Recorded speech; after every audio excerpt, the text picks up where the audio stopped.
the seeing reconnecting? And so that idea is not feasible. From beginningless time until now, all beings have mistaken themselves for phenomena and, having lost sight of their original mind, are influenced by phenomena, and end up having the scope of their observations defined by boundaries large and small. If you can influence phenomena, then you are the same as the thus come one. With body and mind perfect and bright, you are your own unmoving way place. The tip of a single fine hair can completely contain the lands of the 10 directions. Ananda said to the Buddha, "World-honored one, if this seeing essence is indeed my wonderful nature should now be right in front of me. The seeing being truly me, what, then, are my present body and mind? Yet it is my body and mind, which make distinctions. Whereas the seeing does not make distinctions and does not discern my body. If it were really my mind which caused me to see now, then the seeing nature would actually be me, and my body would not be me. How would that differ from the question the thus come one asked about phenomena being able to see me? I only hope the Buddha will extend his great compassion and explain for those who have not yet awakened." The Buddha told Ananda, "What you have just now said that the seeing is in front of you is actually not the case. If it were actually in front of you, it would be something you could actually see, and then the seeing essence would have a location. There would have to be some evidence of it.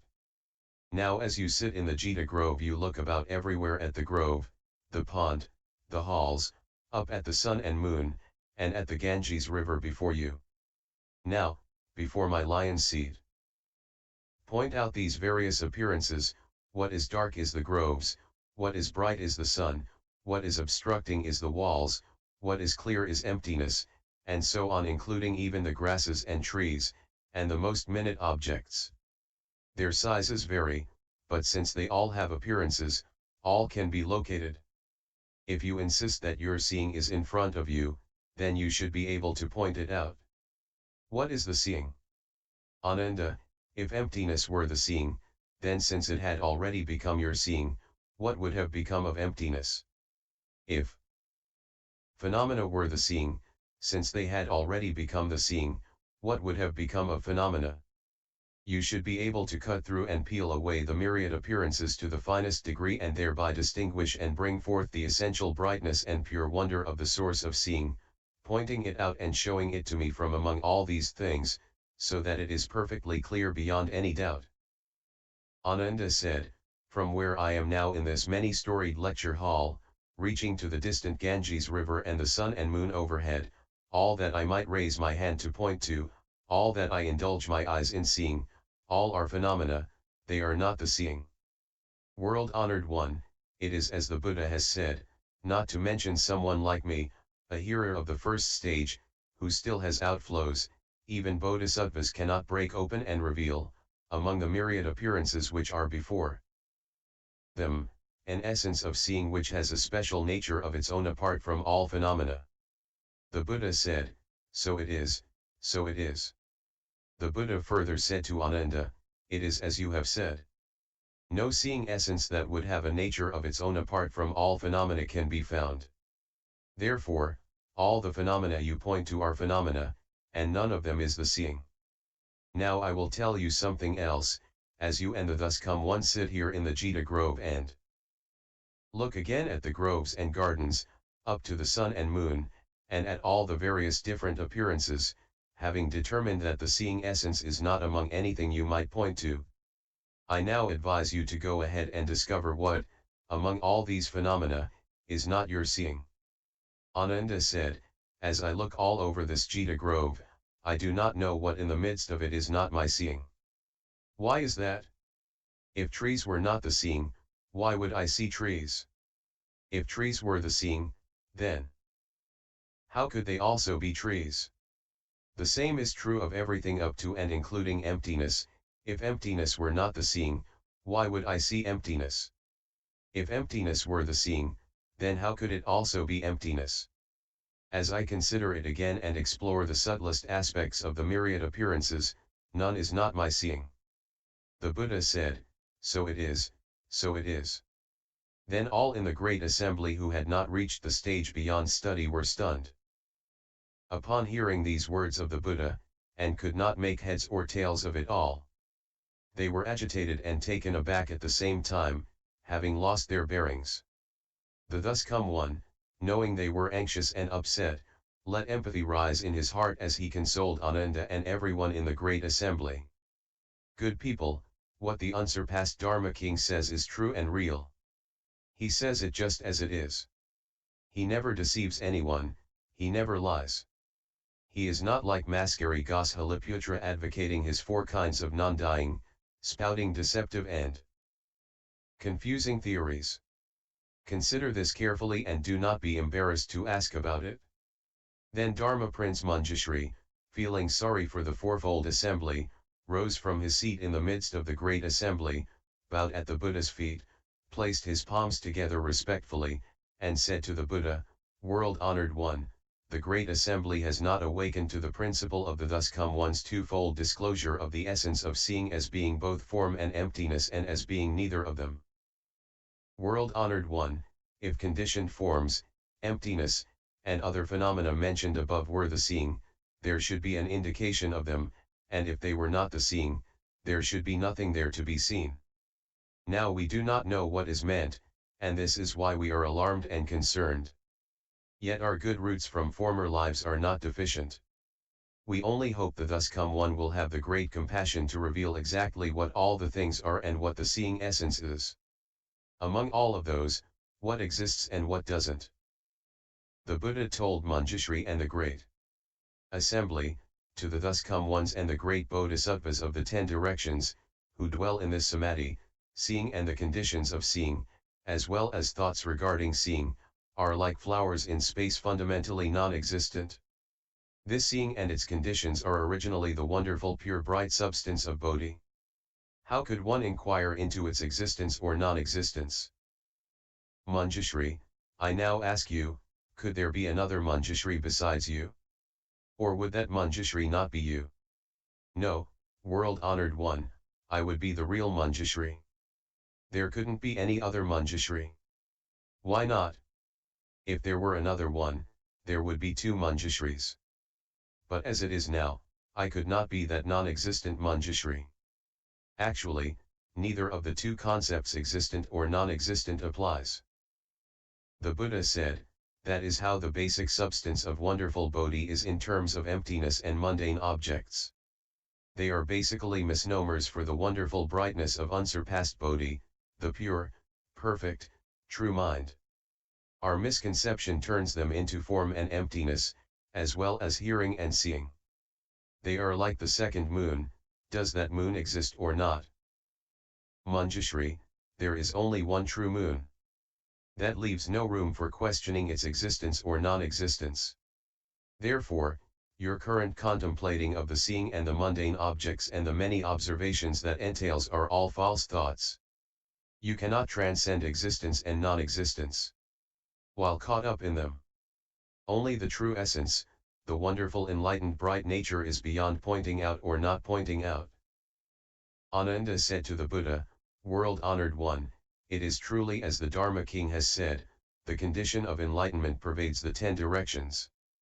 It is clear and eternal, its nature is neither produced nor extinguished. How does it differ, then, from the elder Brahmin Kapala's teaching of the mysterious truth, or from the teaching of the ash-smeared ascetics, or from the other externalist sects that say there is a true self which pervades the 10 directions? Also, in the past, the world-honored one gave a lengthy lecture on this topic at Mount Lunka for the sake of great wisdom Bodhisattva and others. Those externalist sects always speak of spontaneity. I speak of causes and conditions, which is an entirely different frame of reference.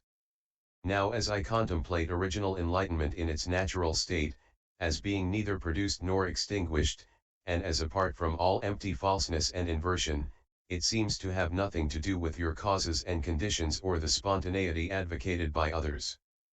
Would you please enlighten us on this point so we can avoid joining those of deviant views, thus enabling us to obtain the true mind, the bright nature of wonderful enlightenment? The Buddha told Ananda, now I have instructed you with such expedients in order to tell you the truth, Yet you do not awaken to it but mistake what I describe for spontaneity. Ananda, if it definitely were spontaneous, you should be able to distinguish the substance of the spontaneity. Now you investigate the wonderful bright seeing. What is its spontaneous aspect? Is the bright light its spontaneous aspect? Is darkness its spontaneous aspect? Is emptiness its spontaneous aspect? Are solid objects its spontaneous aspect? Ananda, if its spontaneous aspect consisted of light, you should not see darkness.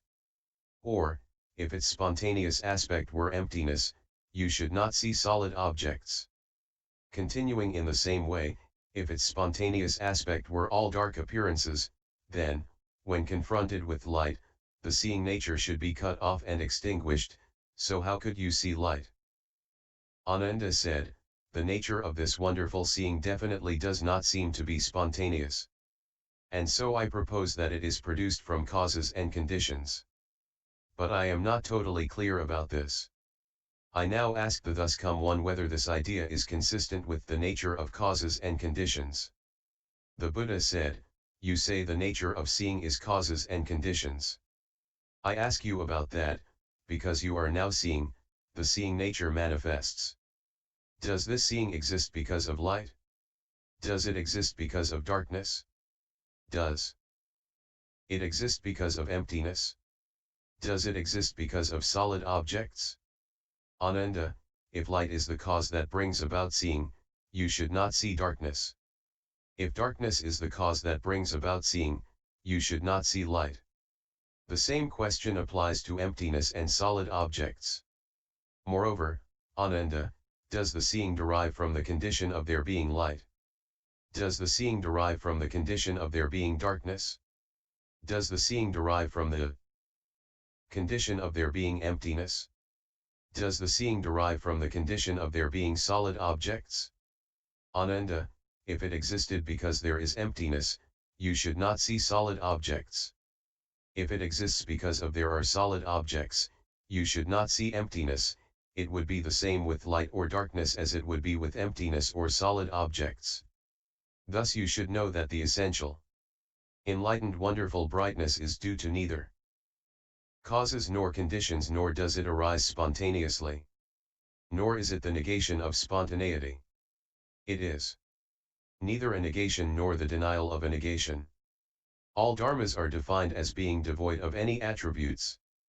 Now in the midst of them, how can you use your mind to make distinctions that are based on clever debate and technical jargon? To do that is like grasping at empty space, you only end up tiring yourself out. How could empty space possibly yield to your grasp? Ananda said to the Buddha, if the nature of the wonderful enlightenment has neither causes nor conditions, then why does the world-honored one always tell the bhikshus that the nature of seeing derives from the four conditions of emptiness, brightness, the mind, and the eyes? What does that mean? The Buddha said, Ananda, what I have spoken about causes and conditions in the mundane sense does not describe the primary meaning. Ananda, I ask you again, people in the world say, I can see. What is that seeing? And what is not seeing? Ananda said, the light of the sun, the moon, and lamps is the cause that allows people in the world to see all kinds of appearances, that is called seeing. Without these three kinds of light, they would not be able to see. Ananda, if you say there is no seeing in the absence of light, then you should not see darkness. If in fact you do see darkness, which is just lack of light, how can you say there is no seeing? Ananda, if, when it is dark, you call that not seeing because you do not see light, then since it is now light and you do not see the characteristic of darkness, that should also be called not seeing. Thus, both aspects would be called not seeing. Although these two aspects counteract each other, your seeing nature does not lapse for an instant. Thus you should know that seeing continues in both cases. How, then, can you say there is no seeing? Therefore, Ananda, you should know that when you see light, the seeing is not the light. When you see darkness, the seeing is not the darkness. When you see emptiness, the seeing is not the emptiness. When you see solid objects, the seeing is not the solid objects. And by extension of these four facts, you should also know that when you see your seeing, the seeing is not that seeing. Since the former seeing is beyond the latter cannot reach it. Such being the case, how can you describe it as being due to causes and conditions or spontaneity, or that it has something to do with mixing and uniting? You narrow-minded hearers are so inferior and ignorant that you are unable to penetrate through to the purity of ultimate reality. Now I will continue to instruct you. Consider well what is